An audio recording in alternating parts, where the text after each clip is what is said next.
Ce qui est intéressant, c'est de dresser le portrait de l'homme qui a permis ce retour au pouvoir des travaillistes à Londres. Oui, on en parle aujourd'hui parce que c'est l'exemple type du redressement de la gauche. Cet homme de 61 ans a réussi à faire ce que notre gauche à nous peine à faire, remodeler le parti du sol au plafond et marginaliser son aile très à gauche. Il propose un programme qu'il décrit lui-même comme crédible et réaliste. Il est par exemple économiquement assez conservateur, il faut le dire, quitte à froisser sa base militante. Il est pour un renforcement du système de santé, une lutte sévère contre l'évasion fiscale. Il est même assez ferme sur l'immigration illégale, sans tomber dans l'excès, dit-il, de son prédécesseur Rishi Sunak et de sa loi sur l'expulsion des demandeurs d'asile vers le Rwanda.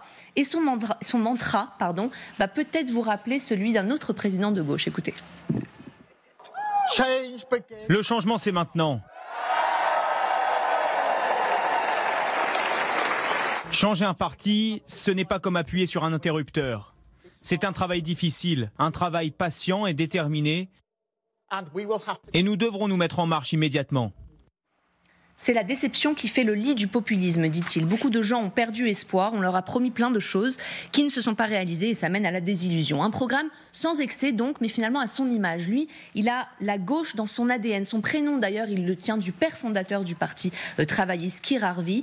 Donc chez les Starmer, ça vote Labour depuis toujours. Il a été donc biberonné aux idées du parti travailliste dans une famille extrêmement modeste dont il ne se cache absolument pas. Je sais ce que c'est d'être gêné de ramener ses amis à la maison parce que la moquette est éliminée ou que les fenêtres sont fissurées. Père ouvrier et mère infirmière, mais extrêmement malade. C'est d'ailleurs la maladie de sa mère qui va rythmer toute sa jeunesse. Avec un salaire unique, les fins de mois sont difficiles, dit-il, et c'est peut-être ça qui a séduit les Britanniques. Un homme simple, presque ennuyeux tellement le show n'est pas fait pour lui, décrit comme même austère par ses proches.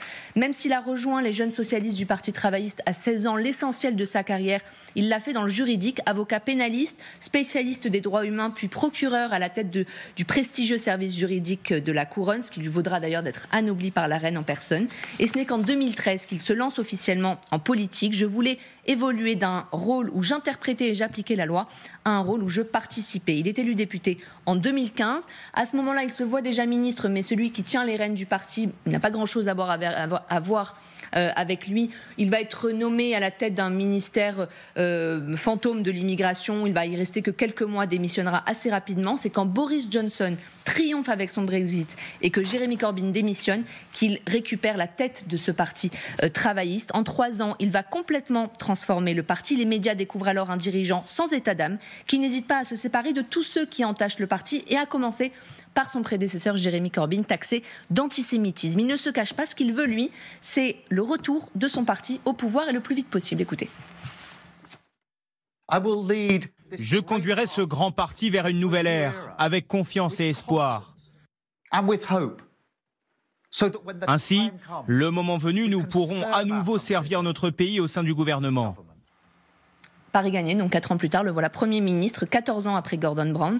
Les dernières estimations, parce qu'on n'a pas encore les résultats officiels, mais lui donnent une majorité absolue dont certains rêveraient aujourd'hui, entre 408 et 410 sièges dans la Chambre des communes, qui en contient au total 650.